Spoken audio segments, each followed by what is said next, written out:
அன்பார்ந்த பெரியோர்களே, தாய்மார்களே, மதிப்புமிக்க நம்முடைய வீதிலிட அமைப்பினுடைய தன்னார்வ நண்பர்களே, பெரும் எண்ணிக்கையில சொந்தங்களாக, சகோதரர்களாக, சகோதரிகளாக இந்த தமிழகத்தை மாற்றுவதற்கு நாங்கள் இருக்கின்றோம். இந்த பேரணியில நம்முடைய தமிழகத்தினுடைய தலைநகரம் சென்னையில நாங்கள் பங்குபடுகின்றோம். மாற்றம் என்பது ஒரு மனிதனிடமிருந்து ஆரம்பிக்க வேண்டும். முதல்ல நாம மாறுவோம், அதன் பிறகு மாற்றுவோம் என்கின்ற ஒரு உயர்ந்த சிந்தனையில கடந்த 73 நாட்களாக நம்முடைய வீதிலிட அமைப்புல ஒரு பெரும் சமுதாய புரட்சியை ஏற்படுத்திக் கொண்டிருக்கக்கூடிய எல்லோருடைய பாதத்தையும் தொட்டு வணங்கி என்னுடைய நன்றிகளை இந்த நேரத்தில் தெரிவித்துக் கொள்கின்றேன். அருமை சொந்தங்களே, கட்டுக்கடங்காத கூட்டம். உங்களை எல்லாம் வலதுபுறம் இடதுபுறம் இரண்டு பக்கத்திலும் கூட உங்களை எல்லாம் பார்க்க முடியவில்லை. சின்ன கலைவாணர் ஐயா நம்முடைய அன்பையெல்லாம் பெற்றிருக்கக்கூடிய, மதிப்பு மரியாதை எல்லாம் பெற்றிருக்கக்கூடிய ஐயா விவேக் அவர்களுடைய துணைவியார் அவர்கள் திருமதி அருள்செல்வி அவர்கள் இங்கே சிறப்பு விருந்தினராக இந்த நிகழ்ச்சியிலே பங்கெடுத்துக் கொண்டிருக்கின்றார். அவர்களுக்கு உங்கள் சார்பாக, நம்முடைய வீதிலிட அமைப்பின் சார்பாக என்னுடைய நெஞ்சார்ந்த வாழ்த்துக்களை, வணக்கங்களை தெரிவித்துக் கொள்கின்றேன். இந்த நிகழ்ச்சிக்கு சென்னையில யார் சிறப்பு விருந்தினராக வந்து நம்ம எல்லாம் ஊக்கப்படுத்த வேண்டும் என்று கேட்டால் ஒரே ஒரு மனிதன் மட்டும்தான் இருக்கிறாங்க. விவேக் ஐயா அவருடைய குடும்பத்திலிருந்து ஒருவர் வந்து வர வேண்டும். இன்னைக்கு அக்கா அவர்கள் வந்திருக்கின்றார்.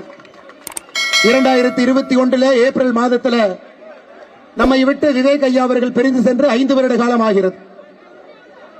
நம்முடைய அன்பையெல்லாம் பெற்றிருக்கக்கூடிய APJ அப்துல் கலாம் ஐயா அவர்கள் மக்களுடைய ஜனாதிபதியாக இருந்தவர். விவேக் ஐயா கிட்ட முதல்ல 10 லட்சம் மரக்கன்றுகளை நட வேண்டும், அதன் பிறகு 1 கோடி மரக்கன்றுகளை நட வேண்டும் என்று சொல்லிய பிறகு அதை தன்னுடைய முழுநேர வேலையாக உதகரி ஊட்டியிலிருந்து சென்னை வரை தமிழகத்தினுடைய ஒரு மாவட்டத்தில் ஒரு பகுதியில் விவேக் ஐயா அவர்கள் தன்னுடைய காலத்தில் 37 லட்சம் மரக்கன்றுகளை நட்டுவிட்டு மிச்சம் இருக்கக்கூடிய 63 லட்சம் மரக்கன்றுகளை நாம் நட வேண்டும், தமிழக மக்கள் நட வேண்டும் என்கின்ற இந்த பணியை நமக்கு விட்டு சென்றிருக்கின்றார். அதனால்தான் அருமை சொந்தங்களே, இந்த மாதம் மட்டுமே நம்முடைய வீதிலிட அமைப்பு 20 லட்சம் மரக்கன்றுகளை தமிழகத்தில் நாம் நட வேண்டும்.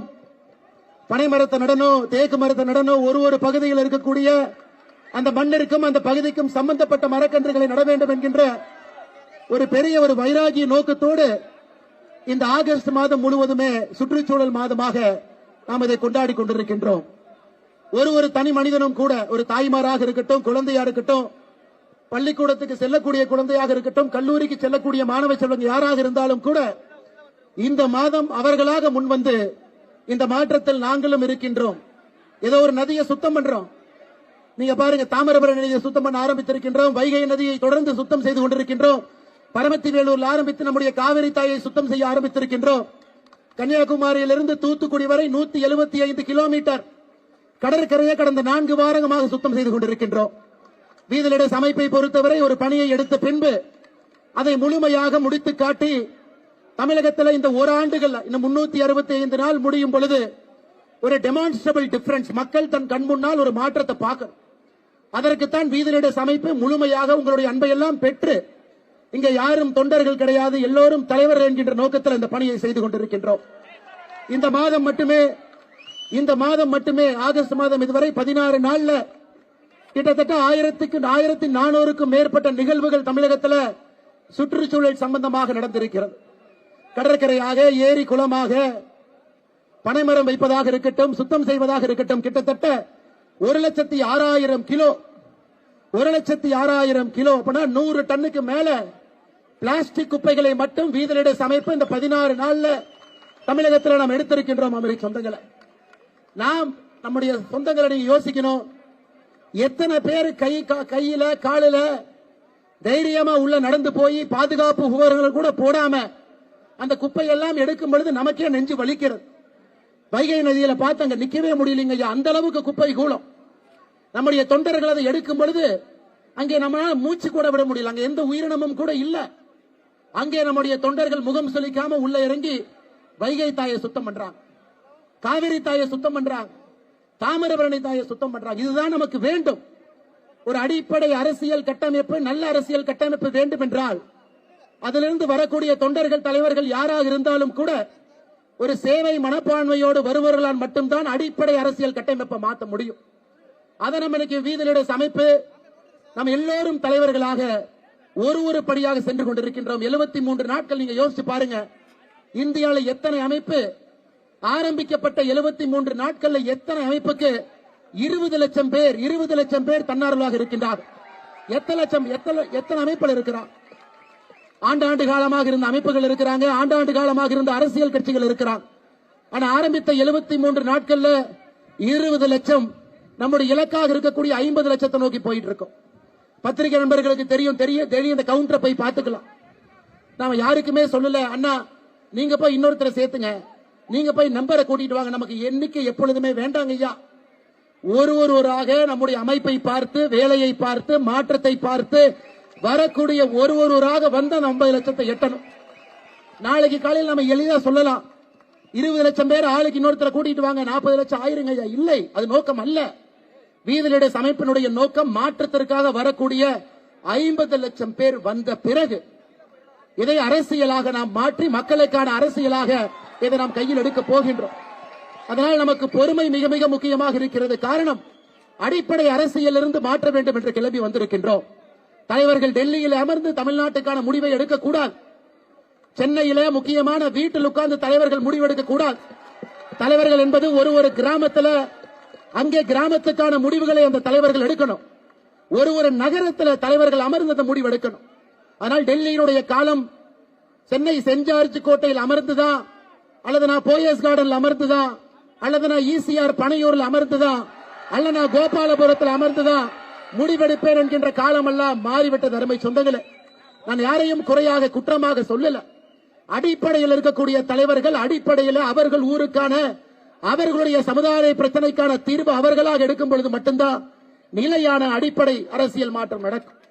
நிறைய பேர் சொல்றாங்க, இன்னைக்கு நாம சுற்றுச்சூழலை பற்றி பேசிக் கொண்டிருக்கின்றோம், என்னவெல்லாம் செய்யறோம் நாம பேசிக் கொண்டிருக்கின்றோம். சென்னை பொறுத்தவரை வேகமாக வளர்ந்து வரக்கூடிய இந்தியாவினுடைய மிக முக்கியமான ஒரு தலைநகரம், கோடிக்கணக்கான மக்கள் வசிக்கக்கூடிய ஒரு பகுதி, கிரீன் கவர் வெஜிடேஷன் பச்சையாக இருக்கக்கூடிய பகுதி. சென்னை மாநகரத்தை எடுத்துக்கிட்டீங்கன்னா 10 ஆண்டுகளுக்கு முன்பு 25%, இன்னைக்கு வெறும் 10% தாங்க. வெறும் 10% தான் சென்னையில பச்சை இருக்கக்கூடிய கிரீன் கவர் இருக்கு. 90% கான்கிரீட் ரோடு தாங்க ஐயா இருக்கு. வீதியிட அமைப்பு நம்மை போன்றவர்கள் இந்த வேலையை செய்யலினா இன்னும் 10 ஆண்டுகள் கழித்து 5% மட்டும்தான் இருக்கும். எப்படி அந்த நகரத்தில் மக்கள் வாழ முடியும்? இதை சின்ன கலைவாணர் ஐயா விவேக் அவர்கள் பல இடத்துல பேசினான். 2 டிகிரி இன்னைக்கு பூமி வெப்பமாகிட்டு இருக்கு. குடிக்கிற தண்ணி எங்கேயும் கூட இல்ல. போர் போட்டு தண்ணி எடுத்தா கூட 1200 1400 அடி போட வேண்டியது இருக்கு. இன்னைக்கு தமிழகம் பாருங்க, இந்திய அளவில் உள்ள பூமிக்குள்ள இருக்கக்கூடிய நீரை ஒரு வருடத்திற்கு 73% உறிஞ்சி எடுக்கிறோம். கர்நாடகாவை பொறுத்தவரை 56%, மகாராஷ்டிரா 60%, 73% பூமியில் இருக்கக்கூடிய நீரை உறிந்து ஒரு ஆண்டும் நாம் குடிக்கின்றோம், துவைக்கின்றோம், குளிக்கின்றோம். அப்ப 1 வருஷம் 2 வருஷம் மழை வரவில்லை என்றால் ரீசார்ஜ் ஆகலினா அன்னைக்கு வறட்சியும் பந்தமும் வந்து அலம்பை சொந்தங்கள். அதனாலதான் ஏரி குளத்தை சுத்தம் பண்றோம். தமிழகத்தில் 1,06,957 நீர்நிலைகள் இருக்கு. 1,06,000 நீர்நிலைகள். எத்தனை நீர்நிலைகள்ல தண்ணி இல்லைன்னு கேட்டீங்கன்னா 50,197 நீர்நிலைகள்ல தண்ணி இல்லை. இந்த புள்ளி விவரம் நான் கொடுக்கலீங்க ஐயா, மத்திய அமைச்சர் ஜல்சக்தி துறையினுடைய அமைச்சர் அவர்கள் கொடுத்த புள்ளி விவரம். தமிழகத்தில் இருக்கக்கூடிய 1,06,000 நீர் குளங்கள் நீரே இல்லைங்க ஐயா, ஏரி குளத்தில் இல்ல. 50,197 நீர்நிலைகள் எனக்கு பயன்பாட்டில் இல்ல, என்க்ரோச்மெண்ட்ல போயிருச்சு, வீடு கட்டி இருக்காங்க. அதையெல்லாம் நம்முடைய சொந்தங்கள் ஒரு இடத்துலையும் பட்டாவை பார்த்து, தாசில்தாரை பார்த்து, அரசு அதிகாரிகளை பார்த்து, சுதந்திர தினத்தன்றைக்கு தமிழ்நாட்டில் 12,525 இடத்துல கிராம சபை கூட்டத்தில் போய் உட்கார்ந்து பேசி அதையெல்லாம் அடிப்படை அரசியல் இருந்து செய்து கொண்டிருக்கின்றார். அருமை சொந்தங்களே, இத்தனை வேலையை நம்முடைய வீதியிட அமைப்பு ஒரு இடத்திலும் கூட செய்து கொண்டிருக்கின்றோம். இதையெல்லாம் நாம் பெருமையாக கர்வமாக நினைக்கணும். காரணம், நமக்கு பொறுப்பு கிடையாது, கவர்மெண்ட் பணம் கிடையாது, அரசு சம்பளம் கிடையாது, மக்களுடைய வரி பணத்தில் நாம வாழல. இங்க இருக்கக்கூடிய நாம் எல்லோருமே ஒரு பெரிய இலக்கோடு தமிழக மக்களுக்காக பணி செய்ய வேண்டும் என்கின்ற ஒற்றை கருத்துல சமுதாய இலக்கமாக நாம் வேலை செய்து கொண்டிருக்கின்றோம். அருமை சொந்தங்களை, நிறைய பேர் சொல்றாங்க, அண்ணாமலை என்ன அரசியலே பேசுறது இல்ல அப்படின்னு. அவர் கொஞ்சம் அரசியல் பேசணும். அண்ணாமலை என்ன கொஞ்சம் அரசியல் பேசணும், பழைய மாதிரி பேசணும். ஐயா, இந்த உலகத்தில் அரசியல் பேசுறது ரொம்ப எளிமையான ஒரு வேலைங்க ஐயா.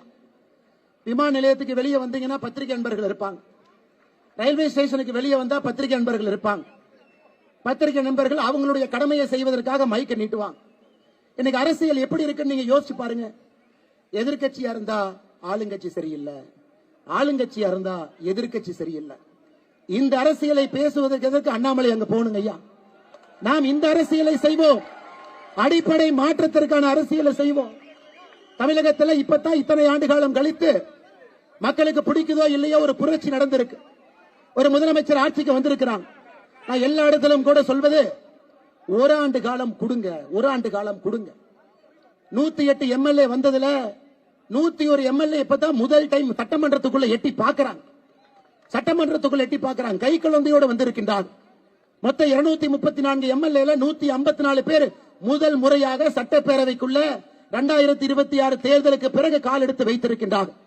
அவர்களுக்கு நான் எல்லா இடத்திலும் சொல்வது, ஒரு வருஷம் கொடுப்போம், வேலையை செய்யட்டும். அவர்கள் வேலையை சரியாக செய்யவில்லை என்றால் முதல் குற்றச்சாட்டு வைப்பவர்கள் நாமத்தான் இருப்போம். அதில் எந்த மாற்று கருத்தும் இல்லை. ஆட்சிக்கு வந்து இன்னைக்கு 100 நாள் கூட ஆகல, செய்யட்டும், பார்ப்போம். சில விஷயங்கள் சரியா செய்யறாங்க, சில விஷயங்கள் தவறா செய்யறாங்க. தவறுகள் செய்யும் பொழுது நாம் சுட்டி காட்டுகின்றோம், அதையும் சில இடத்துல திருத்திக் கொண்டிருக்கின்றார்கள். அரசு செய்யக்கூடிய வேலையை நாமும் செக் பண்ணி அவர்களுக்கு ரிப்போர்ட் கொடுக்கிறோம். டாஸ்மார்க் எத்தனை கடைகள் இன்னும் 500 மீட்டருக்குள்ள இருக்கு, அதையும் அரசு ஆமோதித்து நடவடிக்கை எடுக்கிறாங்க. அதை நான் நிச்சயமாக பாராட்டுகின்றேன். அது நல்ல ஒரு அரசியல் போக்கு. ஒரு வருட காலம் தப்பு பண்றாங்கன்னா நம்ம பேசுவாங்க ஐயா. இன்னைக்கு எனக்கு தெரியும், தமிழகத்தில் எதிர்கட்சி நண்பர்கள் நிறைய பேர் நம்மளை பார்த்து சொல்றாங்க, அண்ணே நீங்க அரசியலே பண்ணல.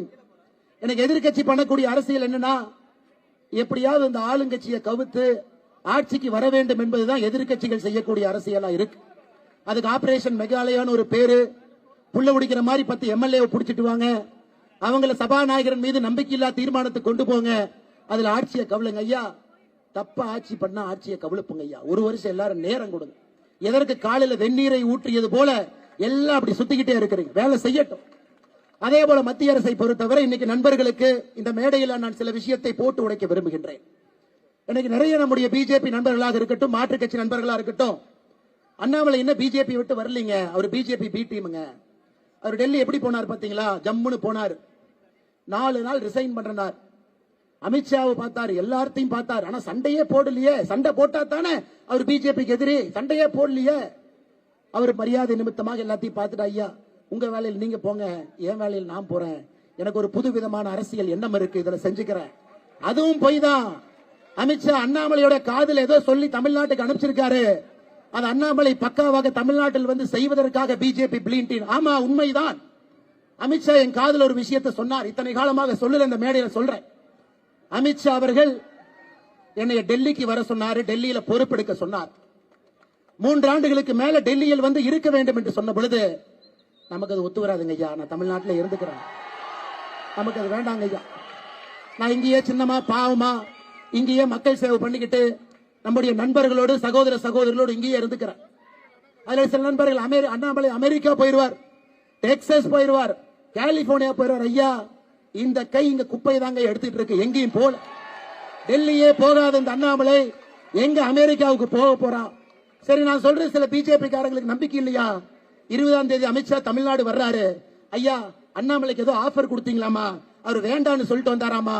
என்ன ஆஃபர் கொடுப்பீங்கன்னு அமித்ஷாவை கேளு. எப்பொழுதுமே அரசியலை பொறுத்தவரை ஒரு பிரின்சிபலோடு மட்டும்தான் நான் அரசியலை செய்திருக்கின்றேன். இங்கே பாரதிய ஜனதா கட்சியினுடைய மாநில தலைவராக இருந்த பொழுது தமிழ்நாட்டுக்கு எதிராக கர்நாடகாவில் மேகதாது அணை கட்டுகின்றார்கள் என்று தெரிந்து அங்கே ஆளுங்கட்சியாக இருந்த பாரதிய ஜனதா கட்சிக்கு எதிராக தமிழ்நாட்டில் பாரதிய ஜனதா கட்சி போராடியதை நான் சுட்டிக்காட்ட விரும்புகின்றேன். எனக்கு தலைவர்கள் டெல்லியில் அழைத்தது நிஜம். எதுக்கு தம்பி ஒரு பிஜேபியில இருந்து இன்னொரு பிஜேபி மேல போராடுறீங்கன்னு கேட்டார். ஐயா, அந்த பிஜேபி கர்நாடகாக்கு இருக்கட்டும், இந்த பிஜேபி தமிழ்நாட்டுக்கு இருக்கட்டும் ஐயா. மேகதாத்து கட்டுறாங்க, அதை எதிர்த்து மட்டும்தான் போராடினோம். ஒரு கட்சியில் இருந்த பொழுதும் சரி, கட்சியில் இல்லாத பொழுதும் சரி, எப்பொழுதும் தமிழினத்திற்காக மட்டும்தான் நாங்கள் நின்றிருக்கின்றோம், நிற்போம். மாற்றத்திற்காக உங்களோடு எப்பொழுதும் இருப்போம் என்று இந்த மேடையில் சொல்வது என்னுடைய கடமையா இருக்கு. நானும் பேச வேண்டாம்னு பாக்குறேங்க ஐயா, அதிகமா பேச வச்சிட வேண்டாம். 73 நாள் தான் ஆகுது, நிறைய விஷயங்கள் பேச வேண்டாம் என்று பார்க்கின்றேன். பொறுப்பாக நம்முடைய சமுதாய பணியை மட்டும் செய்வோம். இந்த வயசுல பேக் டோர்ல போய் பவர்ல உட்கார்ந்து அந்த பவர்னுடைய சுவையை அனுபவிப்பது மகா பாவம், மகா தவறு. நமக்கு இது வேண்டாம். மக்களோடு இருந்து நேர்மையாக பணி செய்து மக்களால் தேர்ந்தெடுக்கப்பட்டு தமிழகத்தில் ஒரு ஆட்சி மாற்றத்திற்காக வீதிலிடு அமைப்பு இருக்கும் என்கின்ற உத்தரவாதத்தையும் இந்த நேரத்தில் சொல்வது என்னுடைய கடமையாக நான் கருதுகின்றேன். இதெல்லாம் வெளியே சொல்ல வேண்டாம் தான் நினைச்சேங்க. ஒரு ரூமுக்குள்ள பேசுற 4 வார்த்தை எப்பவுமே ரூமுக்குள்ள தான் இருக்கணும்னு நினைக்கிறாள். அது வெளியே சொல்லக்கூடாது என்று நினைக்கின்றேன். அதனால இப்பவாச்சு கொஞ்சமாச்சு உங்க வேலையை பார்த்துட்டு இந்த அட்ஜஸ்ட்மெண்ட் பாலிடிக்ஸ் எல்லாம் விட்டுட்டு மக்களுக்காக கீழே வந்து கொஞ்சமாச்சு பணி செய்யுங்க எதிர்க்கட்சி நண்பர்களே. அருமை சொந்தங்களே, அது மட்டுமல்ல, இன்றும் இன்னைக்கும் வீதிலிடு அமைப்பும் கர்நாடகாவில் மேகதாத்து அணையை கட்டுவதை நாம் எதிர்க்கின்றோம். இது அரசியலுக்காக கைத்தட்டலுக்காக நாம் சொல்வதில்லைங்க. ஐயா, பெங்களூர்ல குடிநீர் பிரச்சனை இருக்கா? இருக்கு. பெங்களூர்ல தமிழர்கள் இருக்கிறாங்களா? இருக்கிறாங்க ஐயா. 15 லட்சம் பேருக்கு மேல பெங்களூர்ல நம்முடைய தமிழ் சொந்தங்கள் இருக்கிறாங்க. பெங்களூர் சென்ட்ரல் தொகுதியில மட்டுமே பாராளுமன்ற தொகுதியில 7.5 லட்சம் தமிழ் சொந்தங்கள் அது ஒரு பாராளுமன்ற தொகுதியில் இருக்கிறாங்க. மண்டியால் இருக்கிறாங்க, சிமோகால இருக்கிறாங்க, சிக்மங்களூர்ல இருக்கிறாங்க. தமிழ்நாட்டில் பிறந்தவங்க அங்கே இருக்கிறாங்க. ஆக்கப்பூர்வமாக சண்டை போட்டு பார்டருக்கு போய் பிரச்சனையை பண்ணி கேட்டை இழுத்து மூடி 2 பஸ்ஸை உடைச்சு வீதியில சமைப்பில் 2 பச்சை துண்டை போட்டுட்டு போய் நாம செஞ்சுட்டா தமிழ்நாட்டுக்காக இருக்கிறோம். அது நமக்கு வேண்டாங்க. மேகதாத்தை எதிர்க்கின்றோம் என்று சொன்னால் மத்திய அரசை நம்புகின்றோம். 2 மாநிலத்துக்கு பிரச்சனை வரும் பொழுது ஒரு அணை கட்ட வேண்டும் என்று ஒரு மாநிலம் முடிவு செய்யும் பொழுது அந்த லோப்பர் ரைபேரியன் ஸ்டேட்டாக கீழே தண்ணி வரக்கூடிய மாநிலங்கள் அதை எதிர்த்தால் அந்த அணையை கட்டுவதற்கு அந்த மாநிலத்திற்கு உரிமை இல்லை. ஆனா துரதிர்ஷ்டவசமாக 2021-22 கட்ட முடியாது என்று சொன்ன மத்திய அரசு இன்னை கர்நாடகா கட்டுவதற்கு பிரச்சனை இல்லை என்று சொல்வது உண்மையாலுமே நம்முடைய நெஞ்சு வலிக்குதுங்க ஐயா. மோடி அவர்களை பொறுத்தவரை இன்னும் நான் நம்புகின்றேன், நேர்மையான ஒரு மனிதர், தவறு செய்யாத ஒரு மனிதர். அதனால 2 மாநிலத்துக்கு இடையே வரக்கூடிய பிரச்சனைகளை யோசிச்சு முதலமைச்சர்களை அமர வைத்து தீர்வு கொடுக்கணும். இன்னைக்கும் கர்நாடகாவில் நிறைய பேர் சொல்றாங்க, ஐயா நம்ம கிட்ட டிஜி ரிசர்வாயர் இருக்கு, தீப்பன கொண்டகத்தா ரிசர்வாயர் இருக்குது, பெங்களூர்ல இருந்து 20 கிலோமீட்டர் 2.2 டிஎம்சி இருக்கு. அந்த தண்ணியை பெங்களூர் யூஸ் பண்ணா தண்ணி பிரச்சனையே வராதுங்க ஐயா. எதுக்கு மேகதாத்துல அணை கட்டணும்? மஞ்சனபல்லே டேம் இருக்குதுங்க ஐயா பெங்களூர் பக்கத்துல. மத்திய அரசு நிதி கொடுங்க, 500 கோடி கொடுங்க, 600 கோடி கொடுங்க, புதுப்பீங்க. ஏற்கனவே காவிரியில வரக்கூடிய தண்ணியில எங்க தேங்குதோ இந்த 2 டேமையும் புதுப்பீங்க. பெங்களூர் மக்களுக்கும் அது வரப்பிரசாதமாக இருக்கட்டும். இதுதாங்க ஐயா நம்ம அரசியல். நாம இந்த பஸ்ஸை உடைக்கிறது, பச்சை தொண்டு போட்டு போய் பார்டரில் இழுத்து மூடுறது நமக்கு இது வேண்டாங்க ஐயா. நாம் இன்னைக்கு சொல்வதெல்லாம் அண்ணன் தம்பிகளாக சகோதர சகோதரிகளாக இருக்கும் பொழுது மத்திய அரசு தலையிட்டு நேர்மையான நாணயமான ஒரு தீர்வை கொடுங்க. பெங்களூரு மக்களுக்கும் தண்ணி பிரச்சனை உறுதி செய்து கொடுங்க.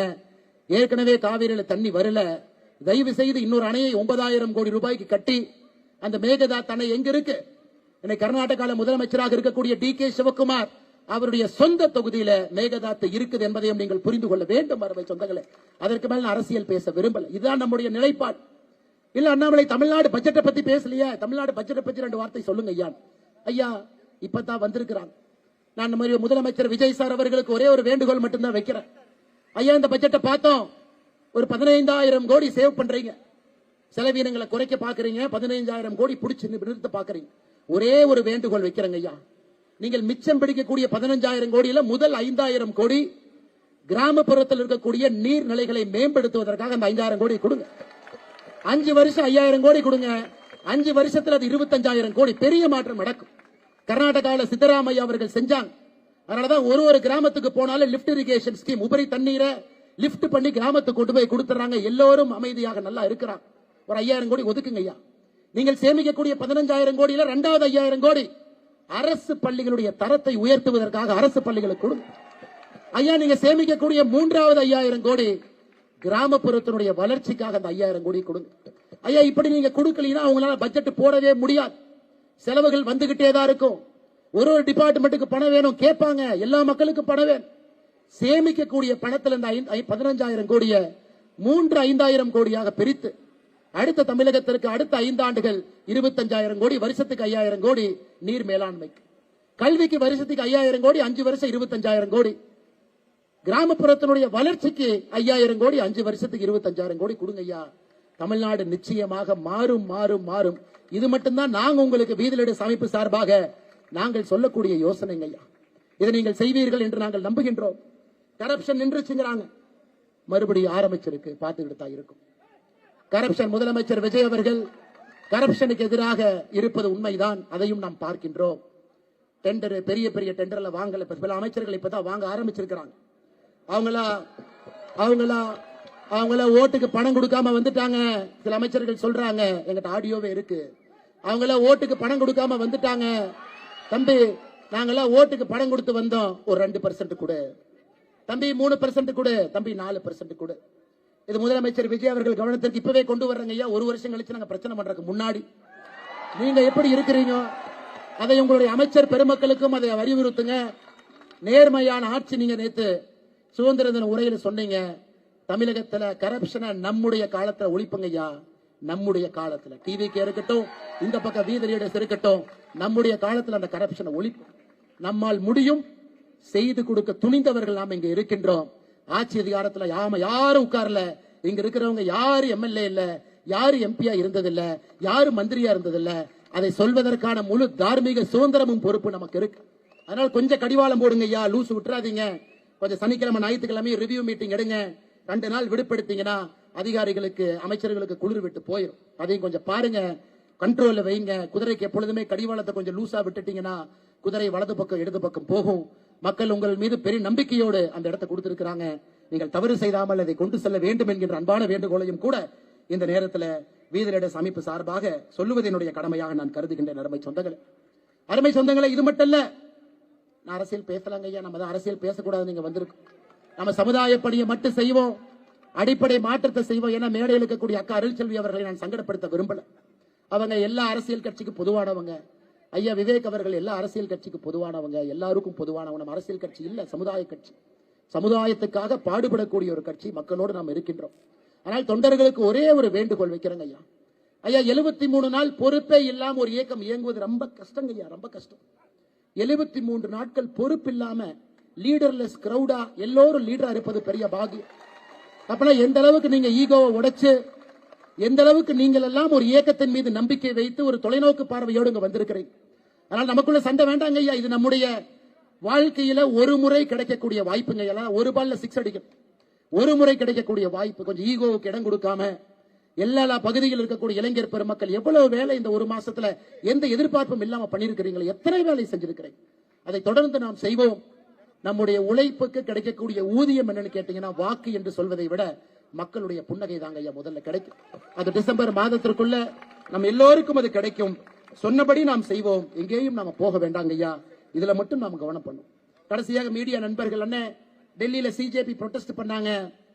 அண்ணாமலை அண்ணா, நீங்க வந்து ஒரு மைக் எடுத்து 2 காரசாரமா பேசி இருக்கணும் அப்படி.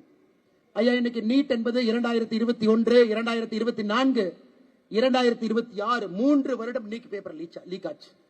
2021 லோக்கலைஸா லீக் ஆச்சு, 24 கொஞ்சம் பெருசா லீக் ஆச்சு. உச்சநீதிமன்றம் நேரடியாக அந்த வழக்கு எடுத்து நடத்தினாங்க, ராதாகிருஷ்ணன் கமிட்டி போட்டாங்க. ஆனா 2026 பொறுத்தவரை பெரிய அளவில் நடந்துச்சு. அதனால்தான் நாம் சொன்னோம், மத்திய அரசுக்கு சொன்னோம், ஐயா பேசுங்க பேசுங்க, உட்கார வச்சு பேசுங்க. 80 லட்சம் பேர் இன்னைக்கு டெலிவரி பாயா இருக்கிறாங்க. 80 லட்சம் பேர் இந்தியாவில். யோசிச்சு பாருங்க, 80 லட்சம் பேர், 8 மில்லியன். 8 மில்லியன் என்பது ஐரோப்பிய நாடுகள்ல சில நாட்டினுடைய மக்கள் தொகையினுடைய சைஸுங்க. இந்தியாவில் 80 லட்சம் பேர் டெலிவரி பாய். ஸ்விக்கியாக இருக்கட்டும், ஜொமேட்டோவா இருக்கட்டும், பிளிங்கிட்டா இருக்கட்டும், கஷ்டப்பட்டு வேலை செய்யறாங்க. எத்தனை நண்பர்களுக்கு தெரியும்? அந்த 80 லட்சம் பேர்த்துல 33 லட்சம் பேர் ஒரு டிகிரி படிச்சிருக்கிறாங்க. ஒரு டிகிரி படிச்சிருக்கிறாங்க. 80 லட்சம் பேர்த்துல 33% ஒரு டிகிரி படிச்சிருக்காங்க. இன்னைக்கு வெயில்ல, இந்த பொல்யூஷன்ல நாம் ஆர்டர் பண்ற சிக்கன் பிரியாணிக்கும், மட்டன் பிரியாணிக்கும், பன்னீருக்கும், தோசைக்கும் ஏதோ ஒரு இடத்துல போய் வாங்கி இத்தனை ஆக்சிடென்ட் நடந்து அதை வந்து நம்ம வீட்டில் கொடுக்குறாங்க. ஐயா இதே மாதிரி இருக்க முடியுமா? நித்தி ஆயோக் சொல்லுது 2030 முடியும் பொழுது 2.5 கோடி பேர் இந்தியாவில் டெலிவரி பாயா இருப்பாங்க. 2.5 கோடி பேர். 2.5 கோடி பேர். யோசிச்சு பாருங்க ஐயா, நாடு தாங்குமா? 2.5 கோடி உறுப்பினர்கள் என்ன வேலை செய்து கொண்டிருக்க வேண்டும்?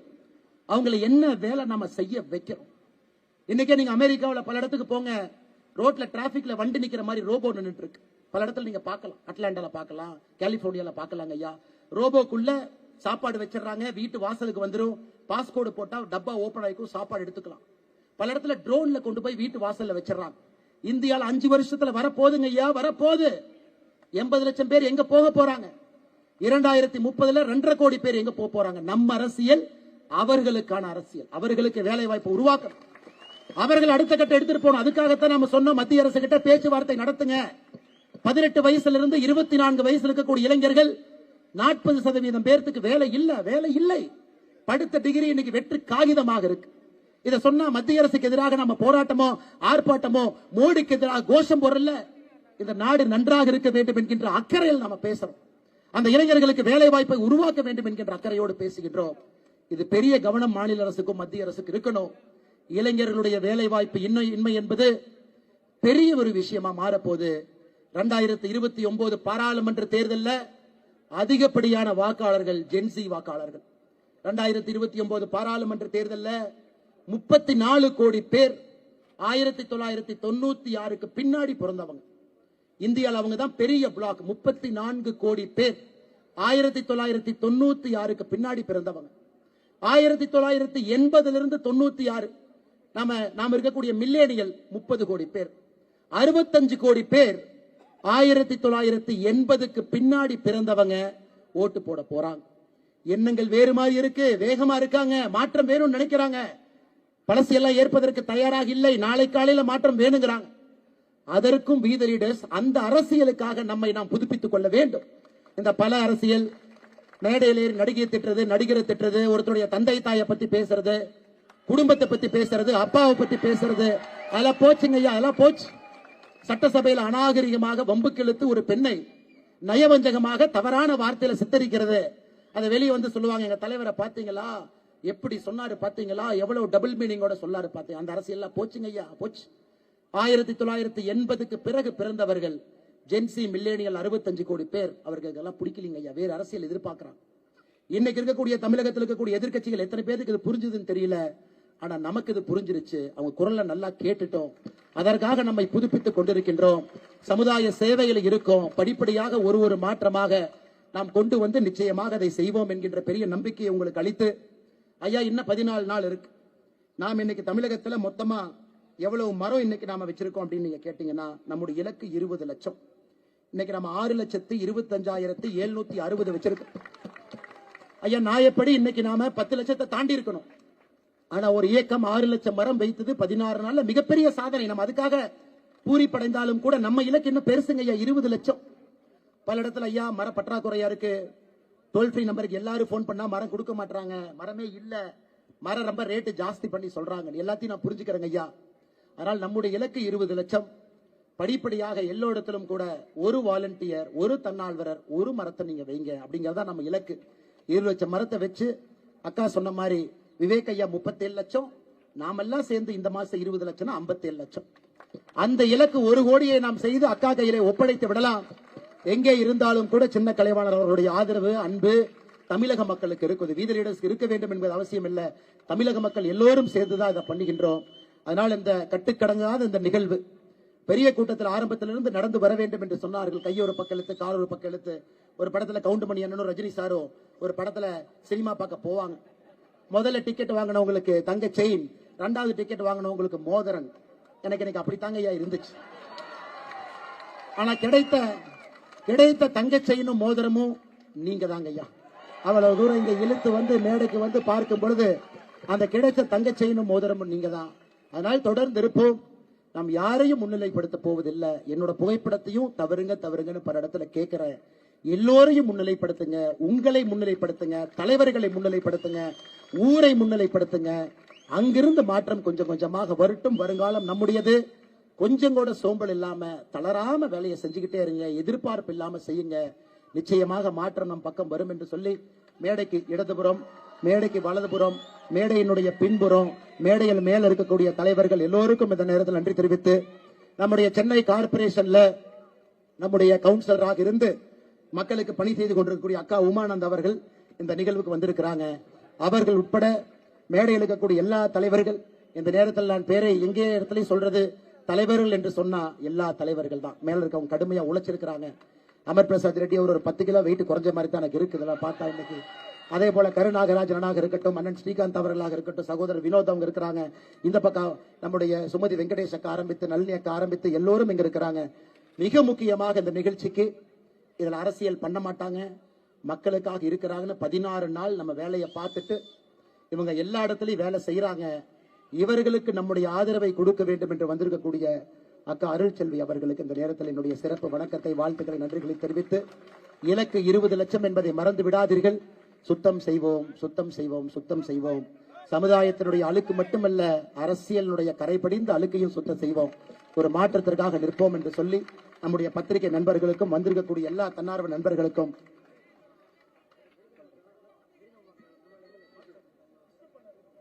எல்லோருக்கும் இந்த நேரத்தில் நெஞ்சார்ந்த வாழ்த்துக்களை, வணக்கங்களை தெரிவித்து, ஐயா நான் பேரே சொல்லல, ஆனா வேலை செஞ்சவங்க முன்னாடி இருக்கிறவங்க பேரை சொல்ல வேண்டும் என்பதற்காக சொன்னேன். மேடையில் இருக்கக்கூடிய நீங்கள் எல்லோரும் என்னை விட முக்கியமானது என்பது உங்களுக்கு தெரியும். ஏன்னா அந்த நிகழ்ச்சி நீங்க எல்லோரும் சேர்ந்து நடத்தது. நான் இதுல வெறும் பார்வையாளராக மட்டும்தான் அந்த அரை மணி நேரம் வந்திருக்கேன். இந்த நிகழ்ச்சி செஞ்சதெல்லாம் நீங்க கஷ்டப்பட்டவங்க எல்லாம் பின்னாடி இருக்கிறீங்க, விடிய விடிய உழைச்சவங்க பின்னாடி இருக்கிறீங்க. அண்ணன் பெப்பர்ஸ் நாச்சியப்பன் அவர்கள் இருந்து ஆரம்பித்து எல்லா அக்கா இங்க இருக்கிறாங்க. எல்லோருக்கும் இந்த நேரத்தில் நெஞ்சார்ந்த வாழ்த்துக்களை, வணக்கங்களை தெரிவித்து, முன்னிறுக்கையில் இருப்பவங்களுக்கு, பத்திரிகை நண்பர்களுக்கு பொறுமையாக இருங்க, வேலையோடு சித்தாந்தமாக இருங்க. பெரிய மாற்றத்தை நோக்கி போகும். நமக்கு எஜமான் டெல்லியில வேண்டாம், எஜமான் சென்னையில வேண்டாம், நம்ம ஊர்ல நமக்கான எஜமானை தேடிக்கொள்வோம், மாற்றத்திற்காக நிற்போம் என்று சொல்லி நன்றி தெரிவித்து என்னுடைய உரையை முடித்துக் கொள்கின்றேன். தமிழகம் வாழ்க, பாரத அன்னையின் புகழ் ஓங்குக.